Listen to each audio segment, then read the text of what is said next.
बिस्मिल्लाहिर्रहमानिर्रहीम बोलते कालम के साथ मैं आमिर रज़ा खान। और यूरोप में लगने वाली आग जो है आहिस्ता आहिस्ता बढ़ती चली जा रही है और ये किसी अजाब से कम नहीं है। यूरोपियन अक़वाम जो कि बहुत तरक्की याफ्ता समझी जाती हैं, समझा जाता है कि वो वहाँ पर डिज़ास्टर्स जो हैं उस तरह से नहीं है जिस तरह से हमारे एशियाई ममालिक में है। लेकिन आपने देखा कि सिर्फ 2 साल पहले कैलिफोर्निया के जंगलात में लगने वाली आग पर अमेरिका काबू नहीं पा सका था। अब यही अजाब जो है फ्रांस और स्पेन पर भी आ गिरा है और आहिस्ता आहिस्ता यूरोप के बाकी ममालिक को अपनी लपेट में लेता चला जा रहा है। और वहाँ पर अब तक जो है तकरीबन 3,25,000 के करीब जो हैं अफराद वो बेघर हो गए हैं। फ्रांस और स्पेन की जंग, स्पेन से ये आग शुरू हुई थी और आपको पता है इससे पहले यूरोप एक गर्मी की लपेट में था और इस सुपर एलिनो जो गर्मी थी उसका जो डूम बना था उसके इसके ज़ेर असर यहाँ पर लोगों में शदीद जो है गर्मी महसूस की गई। फिर वो लोग जो हैं वो पानी की तरफ और एयर कंडीशंस की तरफ, पंखे जहाँ पर यूरोप का तस्वर ही नहीं था वहाँ तक गए और वो आपने वो लड़ते झगड़ते लोगों की फुटेजेस भी देखी जो कि पंखों के हसूल के लिए जो है स्टोर्स के ऊपर एक दूसरे से मारा मारी कर रहे थे, फाउंटेन्स के नीचे खड़े होकर नहा रहे थे पानी। लेकिन इन सारी सूरत हाल में वो खुश्क जंगलात जो इस गर्मी से इनका पानी खुश्क हुआ और उसके बाद उसमें आग भड़क उठी। ये वो कुदरती जंगलात हैं जो हज़ारों करोड़ों सालों से पहाड़ों पर खड़े हैं। लेकिन अब उन पर जब गर्मी का अज़ाब आया तो खुश्क झाड़ियों में लगने वाली आग फैलते फैलते अब आप ज़रा समझे कि बड़े पैमाने पर जो है ये फैल चुकी है।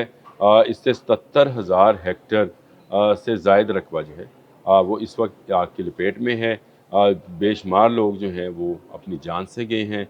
ना सिर्फ स्पेन में और इसका जो सूबा है मशरकी सूबा अल्मेरिया उसमें तो खैर ज़्यादा तबाही हुई है क्योंकि वो सारे घर जो हैं जंगल के साथ साथ ही बने हुए थे। वहाँ पर जो है मुतासरा लोग जो हैं उनको मुख्तलिफ़ इलाकों में मुंतकिल किया गया है। यहाँ 75,000 के करीब लोग जो हैं उनको किया गया है। फिर जज़ीरा सिसिली मशहूर जज़ीरा जी, लोग वहाँ पे जाते हैं सैर व तफरीह के लिए या याशी के लिए। उसमें भी जो है आग जो है लगी है। इसी तरह से यानी ये आग स्पेन से शुरू हुई, इटली और फिर फ्रांस के अंदर चली जाती है और फ्रांस के अंदर भी हज़ारों लाखों लोग जो हैं इससे मुतासिर हैं। ना सिर्फ ये लोग मुतासिर हैं जो कि बराह रास्त आग की लपेट में आए हैं। जो मैंने कहा था कि ये शायद कुदरत का अज़ाब है यूरोपियंस पर, तो आपको ये समझना चाहिए कि इनसे उठने वाला धुआं आहिस्ता आहिस्ता यूरोप की सारी फ़िज़ा को अपने घेरे में लिए जा रहा है। यूरोप एक ऐसा कॉन्टिनेंट है जिसमें ममालिक के रकबे बहुत छोटे छोटे हैं। अगर आप उनको देखें आबादियाँ भी छोटी हैं, रकबे भी छोटे हैं और वसी जंगलात हैं और वसी पहाड़ हैं और समंदर हैं। ये आग का कोड़ा जो है स्पेन से शुरू हुआ, फ्रांस तक गया, इटली तक, सिसिली का जज़ीरा जो इटली के ज़ेर कंट्रोल है वहाँ तक आ गया है और अभी भी इस आग पर काबू नहीं पाया जा सका है। सैकड़ों लोग जो हैं वो अपनी जान से गए, लाखों लोग बेघर हो गए और अरबों खरबों डॉलर की अमलाक जो है वो जलकर तबाह हुई।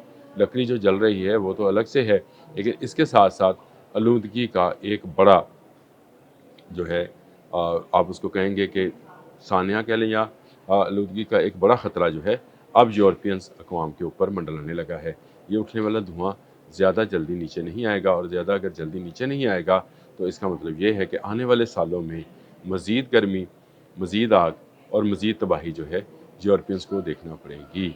मैं तो पहले ही इस बात पर कहता हूँ कि ये एंड ऑफ टाइम है और आहिस्ता आहिस्ता आपको चीज़ें जो हैं तेज़ी के साथ जो है बदलती नज़र आएंगी।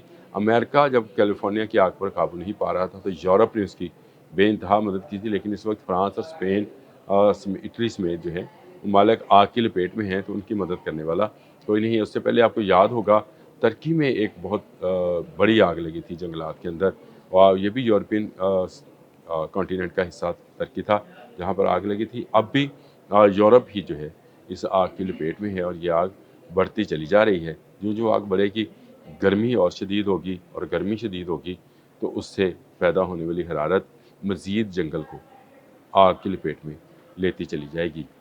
ये अज़ाब जो है जो कि अब फ्रांस और स्पेन पर आग का अज़ाब सिर्फ इसलिए मैं कह रहा हूँ कि इनसे संभल नहीं रहा है। मैंने वो वीडियोज़ देखी हैं जिसमें इस आग पर काबू पाने की कोशिशें की जा रही हैं लेकिन सब बेसूद हैं। जदीद टेक्नोलॉजी भी इस आग को बुझा नहीं पा रही है। یہ آگ آہستہ آہستہ پورے یورپ کو اپنی لپیٹ میں لیتی چلی جا رہی ہے، تو کیا یہ یورپ کا اختتام تو نہیں ہے؟ میرا خیال ہے کہ اگر قدرت مہربان ہوئی، ان پر رحم آیا، تو آنے والے دنوں میں شاید کچھ بارشیں ایسی ہوں، کچھ ایسے موسمی حالات تبدیل ہوں کہ یہاں لگنے والی آگ جو ہے اس پر قابو پا لیا جائے۔ لیکن اس وقت بڑی ہولناک اور خوفناک صورتحال ہے، لوگ بے گھر ہیں، جن کے کاروبار تھے وہ تباہ ہو گئے۔ یورپ سے اب خوف آنا شروع ہو گیا ہے، کیونکہ ہر آنے والے سال میں سائنٹسٹ یہ کہتے ہیں کہ گرمی کی شدت اور حدت میں اضافہ ہوتا چلا جائے گا۔ اس بار بھی جو گرمی آئی ہے اس کی مثال پچھلے کئی سو سال میں بھی نہیں دی جا سکتی ہے، جب یورپین گرمی سے ہلکان ہوئے۔ حالانکہ یہ بالکل چھوٹے سے اسپین کے لیے تھی، لیکن دیکھیں چھوٹے سا اسپین نے بھی کیا تباہی مچائی ہے کہ وہاں جنگلات کی آگ بجھ نہیں پا رہی ہے۔ اب بھی یہ اسی طرح کی صورتحال ہے۔ یہ آگ آہستہ آہستہ کیا پورے یورپ کو یا فرانس کو نقصان پہنچائے گی؟ اکانومی کو تو ہے نقصان پہنچے گا ہی پہنچے گا۔ اللہ پاک سب کو مغفرت جو ہے ہم لوگوں کو کم از کم جو ہے وہ ان سے محفوظ رکھیں۔ ہمیشہ پڑھا کیجیے اللہم اجرنی من النار۔ یہ جو دعا ہے یہ ہم سب کے پڑھنے کے لیے ہے، اس کو روزانہ کا معمول بنا لیں۔ ہر صلاۃ کے بعد جو ہے جب آپ صلاۃ ادا کریں اس کے بعد یہ اللہم اجرنی من النار کے چاہے 3 مرتبہ چاہے 33 مرتبہ یا 30 مرتبہ پڑھیں ضرور، تاکہ آگ کے عذاب سے محفوظ رہیں۔ یورپ اس وقت اس آگ میں بری طرح سے جل رہا ہے، اور اس جلنے سے جو ہے جو آلودگی اور جو دھواں پیدا ہو رہا ہے یہ مزید سانحات کو جنم دے سکتا ہے۔ یورپ نے بہت خوشحالی دیکھی، یورپ نے بہت زیادہ ترقی دیکھی، اب ذرا آگ کی تباہی بھی دیکھے۔ اللہ پاک سب کو آگ کے عذاب سے محفوظ رکھے۔ اب تک کے لیے اتنا ہی۔ اللہ حافظ۔